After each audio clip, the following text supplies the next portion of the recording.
Big fans of Gloria, we were. Me and your mum. Is this like a date, or...? What kind of a person hangs out in a joint where you're labeled on the lampshade anyway? Miss Graham? Could you take me to Liverpool? I could get better there. Bella could take care of me. Gloria, no. We never expected that Gloria Grahame in our kitchen. Hello, welcome to What the Flick. I am Christy, that is Alonzo, that is Ben. We are at award season, and Annette Bening gives a performance that's kind of been in the conversation here and there for her performance in Film Stars Don't Die in Liverpool. She plays Gloria Grahame, who was an actual film starlet, and Ben will tell you all about it.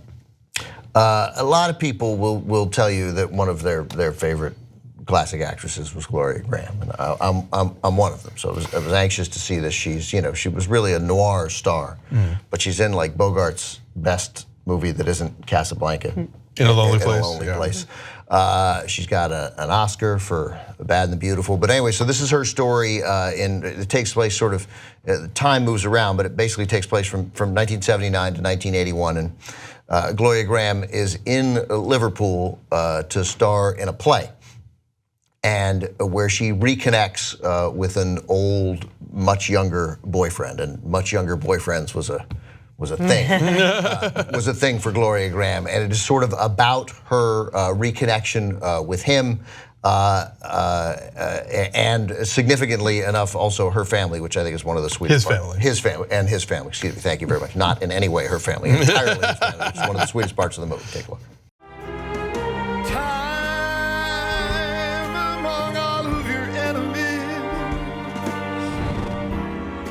I just want to go back to Liverpool. Say it again, Peter.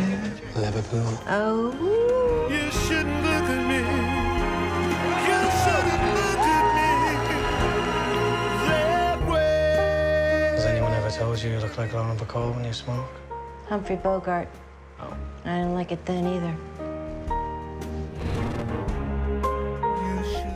So this is very Marilyn and Me-ish. My Week with Marilyn. My Week with Marilyn, It reminded me, I thought of that the entire time. Yeah, and again, it's one of those movies where like the hanger-on is not nearly as interesting as the movie star, but the movie's about the hanger-on, you know? And so the movie's about Jamie Bell, who plays this sort of struggling actor in Liverpool who meets Gloria Grahame, and they have an affair, and he travels to be with her in the US for a while, and it's very on again, off again, but I kept waiting for her to come back because she's much more interesting, and Annette Bening is giving a much more interesting performance. I mean, Jamie Bell is fine, but there's just not much of a character for him to play, except for I'm a guy who had an affair with a movie star, and then she died, and I wrote a book about it. You know? I mean, the most life we see from him in this is the scene where they flash back to them meeting, and it's 1979, and she invites him into her room, and they dance to Boogie Oogie Oogie, and they drink, and he's busting out all of his dance moves, so he gets to be Billy Elliot again and busting out his dance moves. And the idea that Gloria Grahame has good energy to it. and the idea that Gloria Grahame lived long enough to like encounter disco. We never think about that for like sort of this vintage sort of, movie this great queens, noir actress, sort of. But also, that's one of the cool things about Gloria Grahame is that she was, she was ready to embrace the future, right? Yeah. She was not sort of always looking back. And she's you're right about who the movie would have been better about. Nothing against Jamie Bell's performance; it was fine. But she was by far that's what the story ought to be: the film star who doesn't die in Liverpool. Having said that, though, there's interesting stuff about her past, as you well know, that they kind of gloss over. I mean, they make reference to the fact that she married your stepson very glancingly at dinner with her mom, Vanessa Redgrave, and then like that's it. And no, they don't go deeper than that to explore what kind of person would marry her stepson, and the fact that it was a scandal at the time. Right. As opposed to now. Because now it's cool. We shrug our shoulders. No, I don't feel like I came away with this with any sort of greater insight about Gloria Grahame, and the movie doesn't really offer any. I disagree with that, but go on. Okay, but and so you're sort of left with like Bening is acting the shit out of it, but at the same time, even she never quite crosses. There's that line where when you're watching one famous person playing another famous person. There's that moment where suddenly you're not looking at Michael Douglas anymore, you're looking at Liberace, you know.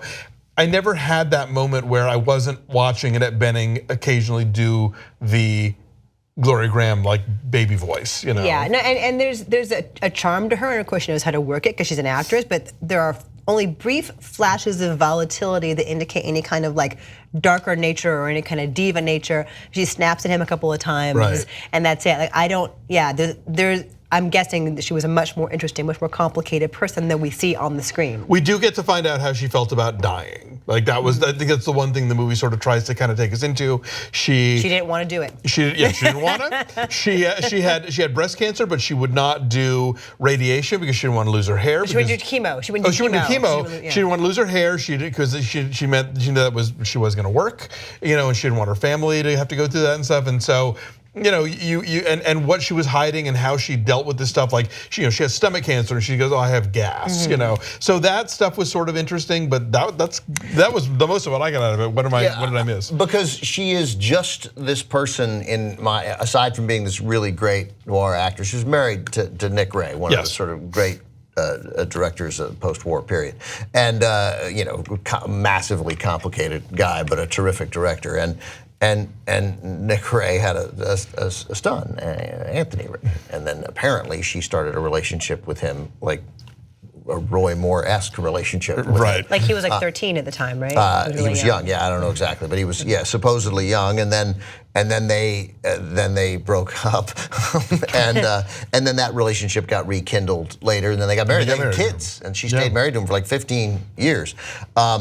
By far her longest marriage, but obviously that and then so I mean that's messed up. That whole thing is messed up. But so that's all I think of Gloria Grahame. Like I can't get away. So then to see her significantly humanized, I think did tell you much more about Gloria Grahame. That there was, and I presume Gloria Grahame's life wasn't easy either. I did like the passing mention, like there's a scene where Jamie Bell admits to her that he's had relationships with men. Yeah. And she says, well, yeah, I've had relationships with women, and Nick Ray was also bisexual. Right, so, that was sort of interesting how it was kind of matter of fact, and they can bring it up and then kind of move on because it's not a big freaking deal for anybody. That was handled nicely. Yes. Yeah, and then there was, the thing I want to point out, just if you've never seen Gloria Grahame in anything else, she's in It's a Wonderful Life. She's Violet Bick. Yeah. You've seen her in that. And then, not long after that, MGM wasn't interested in her, and they sold her contract to RKO, and that's where she made the great noirs, the Fritz Lang movies with Ford, but if you haven't seen In a Lonely Place, by all means, where Bogey plays a